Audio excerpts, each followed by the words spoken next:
Hello and good morning, all of you. Welcome to Alpha IS Academy's UPSC Environment Series, and we are at the lecture 36. Don't worry, I understand that you guys are tired, but then we have two more lectures to cover after this, 37 and 38, and then your environment will be completed एकदम मस्त तरीके से. कोई दिक्कत नहीं है, पूरा syllabus cover हो जाएगा. रिवाइज कर लेना अपने नोट्स, ठीक है, और नोट्स में मार्क कर लेना कि जो प्रॉब्लम्स और कोई प्रॉब्लम आती है तो आप हमें हमेशा कांटेक्ट कर सकते हैं हमारे नंबर पे जो कि डिस्क्रिप्शन बॉक्स में गिवन है, या हमें आप मैसेज लिख सकते हैं कोई भी आपको दिक्कत आती है, ठीक है. तो बेसिकली हम लोग आज पढ़ेंगे आपका एनर्जी रिसोर्स मैनेजमेंट. तो इसमें बेसिकली हम एनर्जी रिसोर्स मैनेजमेंट में कुछ नहीं पढ़ेंगे. आज के लेक्चर में हम लोग basically solar energy, tidal energy, geothermal energy, biomass energy, इन सबको देखेंगे, ठीक है. विंड एनर्जी की कैसे जो है ये सब renewable sources of energy contribute करेंगे एनर्जी की, इंडिया की एनर्जी इंडिपेंडेंस में, ठीक है. और कितना ज़रूरी हो गया है ओइंग टू द सिचुएशन कि क्लाइमेट चेंज हो रहा है, तो रिन्यूएबल सोर्सेज ऑफ एनर्जी को अकाउंट में लेना कितना ज़रूरी हो गया. तो बेसिकली ये सब डिस्कस करेंगे. इंडिया का क्या पोटेंशियल है तो देखेंगे. तो स्टार्ट करते हैं. बेसिकली एनर्जी सोर्सेज क्या होते हैं जो आपको एनर्जी देंगे, ठीक है. दो टाइप के होते हैं, रिन्यूएबल और नॉन रिन्यूएबल, ठीक है. रिन्यूएबल क्या हो गए कि आप उसको बार बार यूज़ कर सकते हो, ठीक है. You can use it over and over again. Non renewable क्या हो गए कि उसको आप एक ही बार यूज़ कर सकते हो, जैसे फॉसिल फ्यूल. बस सोलर एनर्जी, विंड एनर्जी क्या है, आप उसको बार बार यूज़ कर सकते हो. तो they are the sources of renewable energy.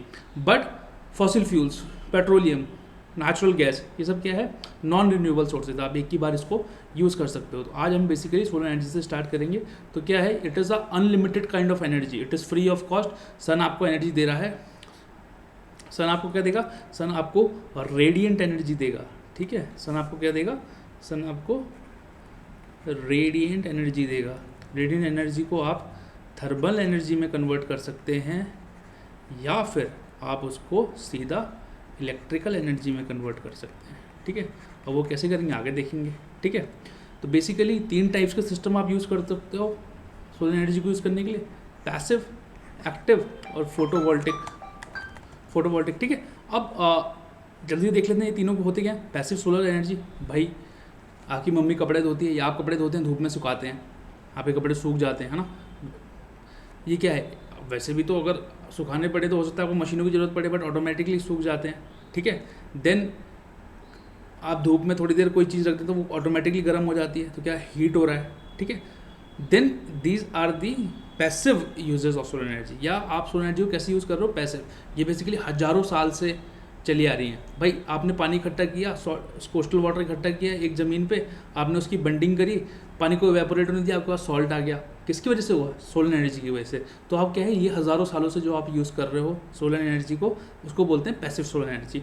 Then active solar energy. इसमें बेसिकली आप क्या करते हो, आपने सोलर पैनल्स देखे होंगे बड़े बड़े, है ना. सोलर पैनल्स लगा देते हो बड़े बड़े रूफ्स पे, माउंटेन्स पे.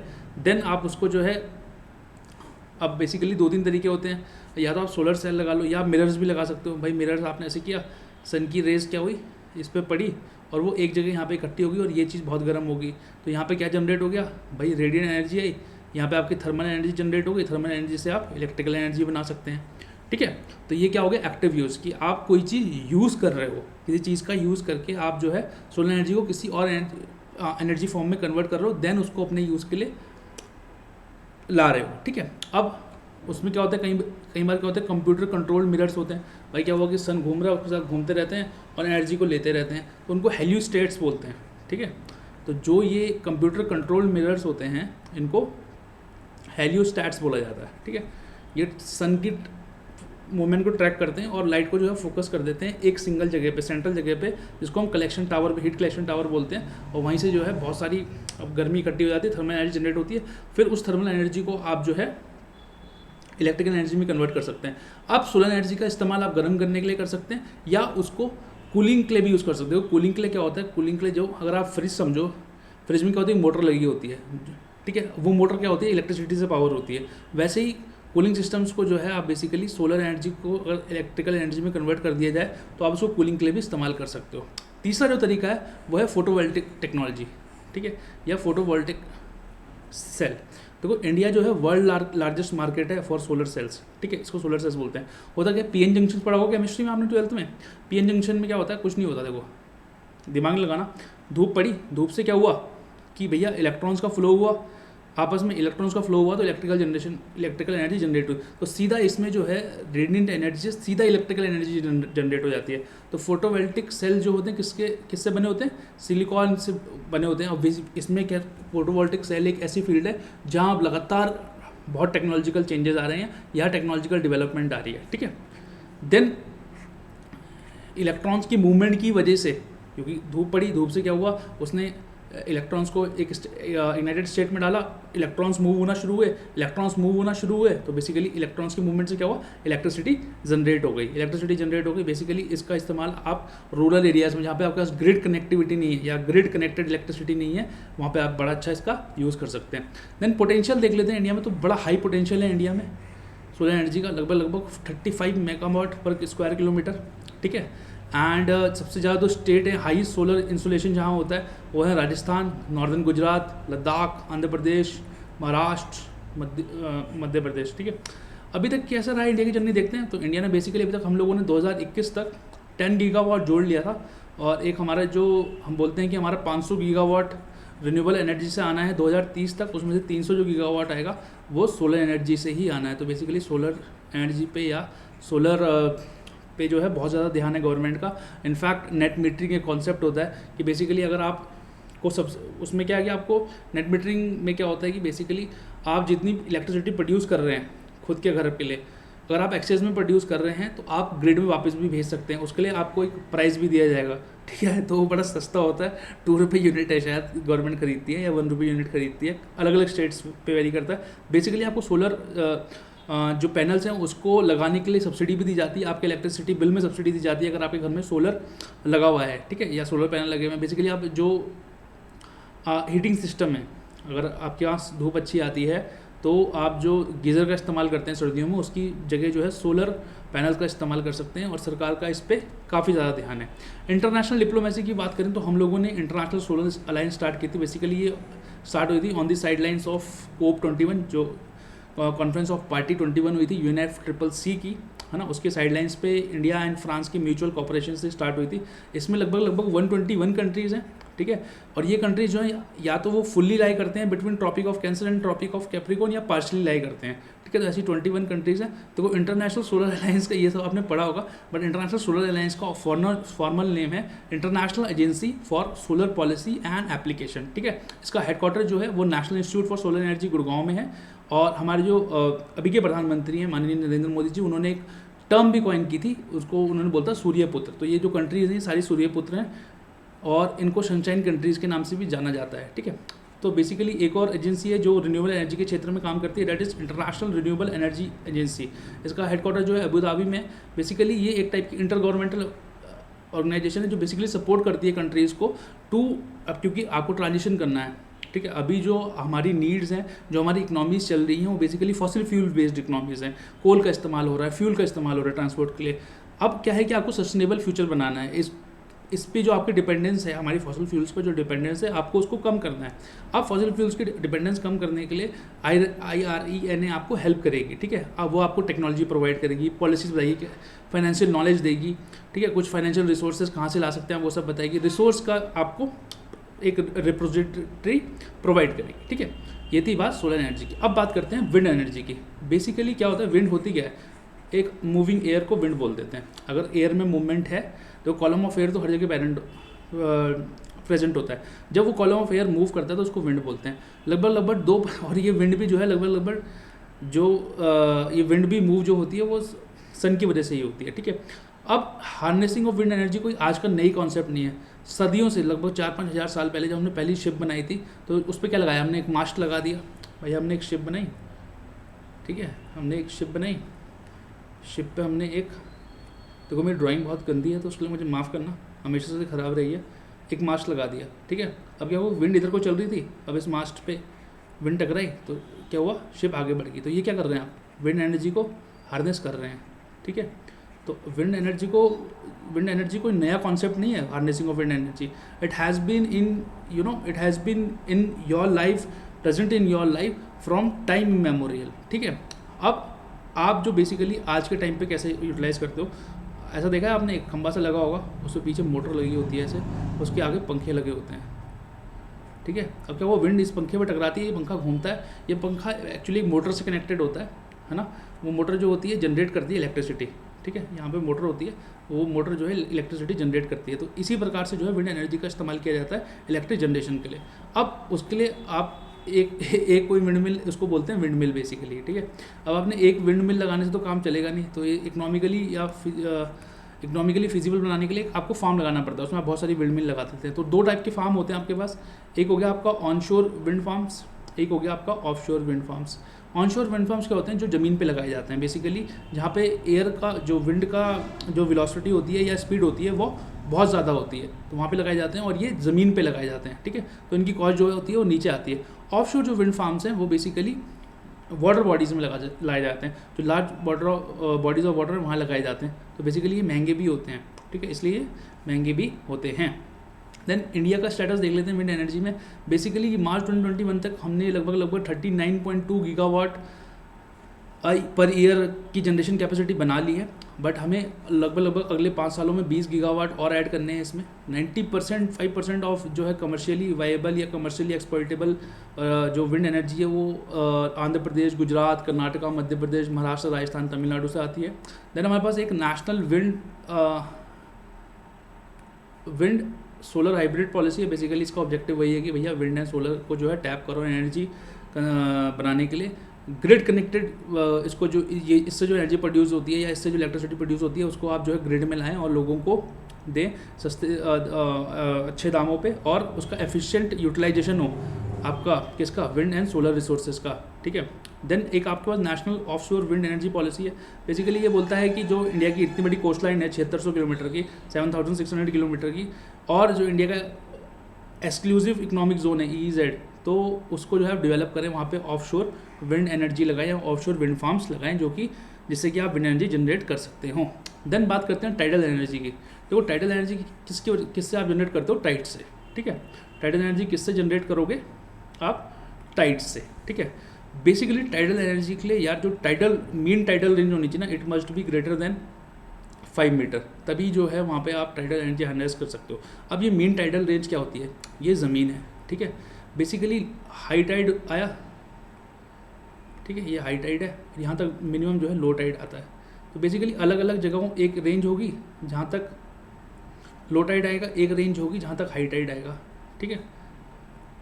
अब क्या हुआ कि हमने इसका एक एवरेज निकाला, मान लिया उसका एवरेज यहाँ आ गया, ठीक है, और हाई टाइड रेंज का एवरेज यहाँ आ गया कि एवरेज की यहाँ तक आएगा, नॉर्मली यहाँ तक आएगा, या और नॉर्मली इससे ऊपर नहीं जाएगा, नॉर्मली इससे नीचे नहीं जाएगा। तो बेसिकली क्या होता है कि कमर्शियली वाइबल बनाने के लिए इसका जो गैप होना चाहिए वो 5 मीटर से ज़्यादा होना चाहिए, ठीक है। इसी को हम बोलते हैं मीन टाइडल रेंज, ठीक है। इसी को हम लोग मीन टाइडल रेंज बोलते हैं, ठीक है। वो जो होनी चाहिए 5 मीटर से ज़्यादा होनी चाहिए, ठीक है। अब एनर्जी कैसे एक्सट्रैक्ट होती है, देखो दोनों टाइम पे होती है। जब पानी यहाँ पे आप बैरेज बना देते हो बेसिकली, ठीक है, यहाँ पे एक ऐसा बैरेज बना देते हो, जब पानी अंदर जाता है तब टरबाइन घूमते हैं, तब भी इलेक्ट्रिसिटी का जनरेशन होता है। जब पानी वापस जाता है तब भी इसके अंदर से होकर जाता है, तब भी इलेक्ट्रिसिटी का जनरेशन होता है। तो बेसिकली जब वो टरबाइन घूमते हैं तब इलेक्ट्रिसिटी का जनरेशन होता है। अभी एक हंतल क्रीक है गल्फ ऑफ कच्छ में, गुजरात में, वहाँ पे एक 5000 करोड़ का प्रोजेक्ट लगा रहे हैं हम लोग इसके लिए, टाइडल एनर्जी को हार्नेस करने के लिए। अब hydro power energy, basically hydro power energy क्या है, जो पानी से, हाइड्रो मतलब पानी, पानी से जो आप एनर्जी लगाते हैं, जब डैम्स बनाते हैं, मल्टीपर्पज़ जो प्रोजेक्ट्स होते हैं आपके, देखो मल्टीपर्पज़ प्रोजेक्ट्स में क्या होता है, बेसिकली इलेक्ट्रिसिटी जनरेशन उसका एक ऑब्जेक्टिव होता है, उससे आप इरिगेशन प्रोवाइड करेंगे, ड्रिंकिंग वाटर प्रोवाइड करेंगे, वो उसके अलग और अदर ऑब्जेक्टिव्स होते हैं, इसलिए उसको मल्टीपर्पज़ प्रोजेक्ट बोलते हैं। डैम्स में क्या हुआ, बेसिकली आप हाइड्रो पावर जो क्या है, इलेक्ट्रिसिटी जनरेट कर रहे हो, ठीक है। इनफैक्ट हाइड्रो पावर जो है उसके लिए आपको डैम बनाना पड़ता है, ठीक है। अब डैम बनाया आपने, डैम बना दिया आपने बढ़िया सा, इसमें पानी रोका, पानी चढ़ाया और पानी को ऊपर से नीचे गिराया। जब नीचे गिरा तो ये टरबाइन को घुमाता है और टरबाइन को जब घुमाएगा तो इलेक्ट्रिसिटी जनरेट होगी, सिंपल, ठीक है। Hydro power is the 4th largest source of commercial energy production and consumption globally. तो लगभग 4th लार्जेस्ट सोर्स है। कोयला उससे पहले है, कोयला नेचुरल गैस उससे पहले है, देन जो हाइड्रो पावर का जो नंबर है वो 4था नंबर है। बट इसके जो है इकोलॉजिकल डिसएडवांटेज थोड़ा सा ज़्यादा हैं। एक्चुअली क्या होता है, कई लोगों को डिस्प्लेस करना पड़ता है। जो एरिया पानी के अंदर डूब गया भैया, वो तो हैबिटेट डिस्ट्रक्ट हो गया भाई। मान लिया वहाँ शेर रहते थे, वहाँ कोई भी आपके जंगली जानवर रहते थे, प्लांटेशन थी, वो सारी की सारी पानी के अंदर डूब जाती है, वो सारी ख़राब हो जाती है। पीपल जो होते हैं, वहाँ के लोग होते हैं, उनको होमलेस हो जाते हैं, उनको कहीं और विस्थापित करना पड़ता है। ठीक है, लोग बोलते हैं कि यार उनको नया घर बना के दे दिया, देन आप खुद सोचिए कि आज आप एक घर में 20 साल 50 साल 100 साल से रह रहे हैं और वो घर डूब जाए और आपको कहीं और जाना पड़े, चाहे वो कितना आलीशान घर हो उससे ज़्यादा, बट एक वो बहुत वो होता है ना, उसमें एक इमोशनल पॉइंट होता है, आप उसको कैसे छोड़ेंगे, है ना, बड़ा दुख होता है। तो वो सब प्रॉब्लम्स आती है जब हाइड्रो पावर प्रोजेक्ट्स बनते हैं। इसलिए एक हमारे पास स्मॉल हाइड्रो पावर प्रोजेक्ट्स का भी कॉन्सेप्ट है। ये वो प्रोजेक्ट्स होते हैं जिसकी जो इंस्टॉल कैपेसिटी होती है वो 25 मेगावाट से ज़्यादा नहीं हो सकती, मतलब वो 25 मेगावाट से ऊपर बिजली नहीं बना सकते। इसका बड़ा लार्ज पोटेंशियल है स्मॉल हाइड्रो पावर का, तो लार्ज का तो बहुत कम है हमारे पास, बहुत कुछ ही नदियाँ हैं जहाँ पे लार्ज हाइड्रो पावर प्रोजेक्ट्स बन सकते हैं, लेकिन स्मॉल हाइड्रो पावर प्रोजेक्ट जो होते हैं काफ़ी जगह बन सकते हैं। लगभग 5415 साइट्स हैं हमारे पास जहाँ पे हम लोग स्मॉल हाइड्रो पावर प्रोजेक्ट्स लगा सकते हैं, और उसका जो पोटेंशियल है लगभग 19,750 मेगावाट इलेक्ट्रिसिटी वहाँ से हम लोग जनरेट कर सकते हैं। ठीक है, ये थी बात हाइड्रो पावर एनर्जी की। देन बात करते हैं बायोमास की। देखो बायोमास क्या हुआ, आपके बायोमास एक टाइप का रिन्यूएबल एनर्जी सोर्स है, और ये क्या है, it is derived from the carbonaceous waste of various human and natural activities. भाई पेड़ पौधे हैं वो मर गए, कोई जानवर है वो मर गया, तो वो क्या है, उसके वो डिकम्पोज होता है, उस डिकम्पोजिशन से कुछ गैसें निकलती हैं, उस गैस का अगर इस्तेमाल हम एनर्जी बनाने में कर ले तो हमारे लिए फ़ायदा है। तो बेसिकली 3 टाइप से इसमें हम लोग एनर्जी बनाते हैं, एक होता है एनारोबिक डाइजेशन, एक होता है कंबशन या इंसिनरेशन, या एक होता है पायरोलिसिस या गैसिफिकेशन। जल्दी से देख लेते हैं क्या होता है। भाई गोबर गैस देखा है आपने घर में, या किसी घर में, पुराने घरों में, गाँव में देखा हो गोबर गैस लगा होता है। उसमें क्या करते हैं, जो काऊ का डंग होता है वो, या कोई भी ऑर्गेनिक मैटर होता है, या घर का जो बचा हुआ खाना होता है वो उसके अंदर डाल देते हैं, उसके ऊपर ड्रम होता है, ऑक्सीजन की सप्लाई नहीं जाती, एनारोबिक माइक्रो ऑर्गेनिज्म पैदा हो जाते हैं। देखो एनारोबिक माइक्रो ऑर्गेनिज्म कौन से होते हैं, जिनको ऑक्सीजन की ज़रूरत नहीं होती अपने सर्वाइवल के लिए। ठीक है, क्या होता है कि जब एनारोबिक माइक्रो ऑर्गेनिज्म हो जाते हैं तो उसका एनारोबिक डिकम्पोजिशन होता है। जब एनारोबिक डिकम्पोजिशन होता है तो उसमें से गैसेस निकलती है, बेसिकली उसमें मीथेन सबसे ज़्यादा होती है, और मीथेन क्या है, एक टाइप की कंबस्टेबल गैस है। उससे आप अगर सीधा देखा होगा तो आप सीधा जो गोबर गैस का पाइप होता है वो सीधा स्टोव में जाके लगता है, और वहाँ सीधा आप अपना खाना बना सकते हैं बढ़िया। तो आपने क्या किया, आपने बायोमास को कन्वर्ट कर दिया कि इसमें एक थर्मल एनर्जी में। ठीक है, आपने, और या आप फिर उस थर्मल एनर्जी का इस्तेमाल, आपने भाई पानी गर्म कर दिया, स्टीम बना ली, तो आप इलेक्ट्रिसिटी बना लो फिर उसके बाद उससे। तो बेसिकली फिर आप चीज़ें कर सकते हो। बेसिकली अगर आपने अगर आपने ऐसे फॉर्म ऑफ एनर्जी में किसी चीज़ को कन्वर्ट कर लिया जिसको आप यूज़ कर सकते हो, तब आप उसके कुछ भी कर लो। ठीक है, बेसिकली इसमें 3 फंक्शंस के होते हैं, हाइड्रोलिसिस, एसिडोजेनेसिस एंड मेथनोजेनेसिस। ये होते क्या है, ज़्यादा इसमें जाने की ज़रूरत नहीं है। ठीक है, देन कंबशन एंड इंसिनरेशन मतलब जलाना। भाई पायरोलिसिस और कंबशन में क्या फ़र्क होता है, कंबशन में जो चीज़ जलाई जाती है वो इन एक्सेस ऑक्सीजन में जलाई जाती है। पायरोलिसिस में क्या होता है, बेसिकली जो चीज़ जलाई जाती है वो इन एब्सेंस ऑफ ऑक्सीजन जलाई जाती है। ठीक है, या एयर की एब्सेंस में जलाई जाती है। ठीक है, कंबशन में क्या हुआ, बेसिकली आपने सब कुछ जला गया हुआ, हीट एनर्जी बनी, हीट एनर्जी से आप क्या कर सकते हैं, पानी गर्म कर सकते हैं, स्टीम बना सकते हैं, स्टीम से आप क्या कर सकते हैं, टरबाइन को रोटेट कर सकते हैं, और टरबाइन को रोटेट करके आप इलेक्ट्रिकल एनर्जी बना सकते हैं। देन पायरोलिसिस या गैसिफिकेशन, बेसिकली आप इसमें क्या करते हैं, ऑर्गेनिक मैटर को इन एब्सेंस ऑफ एयर जलाते हैं, एप्लीकेशन ऑफ हीट होता है। तो वो जब पार्शली जल जाता है या पार्शियल कंबशन होता है तो बेसिकली वो एक गैस देता है आपको, प्रोड्यूसर गैस। ठीक है, और जब वो पूरा जल जाता है तो वो एक आपको स्मॉल मॉलिक्यूल्स में टूट जाता है तो उसको एक गैस देता है, वो सिन गैस।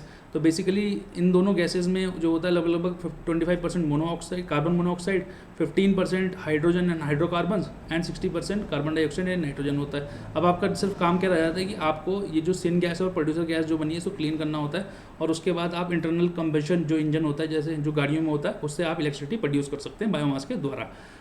बायोमास एनर्जी का फ़ायदा क्या है, बेसिकली देखो ये उतनी ही कार्बन डाइऑक्साइड, ये भी कार्बन डाइऑक्साइड डालता है एटमॉस्फेयर में, लेकिन ये उतनी कार्बन डाइऑक्साइड डालता है जितना फॉसिल फ्यूल डालते हैं carbon dioxide. But fossil fuel कौन सी कार्बन डाइऑक्साइड डालते हैं आपका एटमॉस्फेयर में, जो उन्होंने फॉर्मेटिव ईयर्स जो वो बने होते हैं, क्योंकि लाखों करोड़ों साल पहले बने होते हैं, तब उन्होंने जो कार्बन डाइऑक्साइड ली होगी वो डालते हैं। बट जो बायोमास है वो तो अभी उगा है भाई, जो पेड़ पौधा होगा वो कितना 10-20 साल 50 साल पहले उगा होगा, जो अभी के पेड़ हैं वो 10 महीने भर 6 महीने पहले वो हुए होंगे।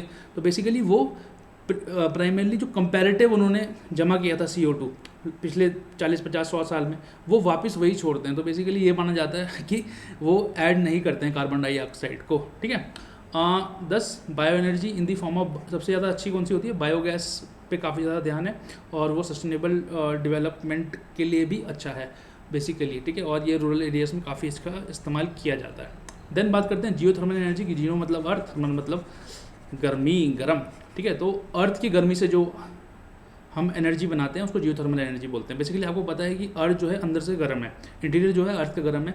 जब हम उस हीट को इस्तेमाल कर लें, भाई हीट से आप, हमने देख लिया कि हीट से हम इलेक्ट्रिसिटी जनरेट कर सकते हैं।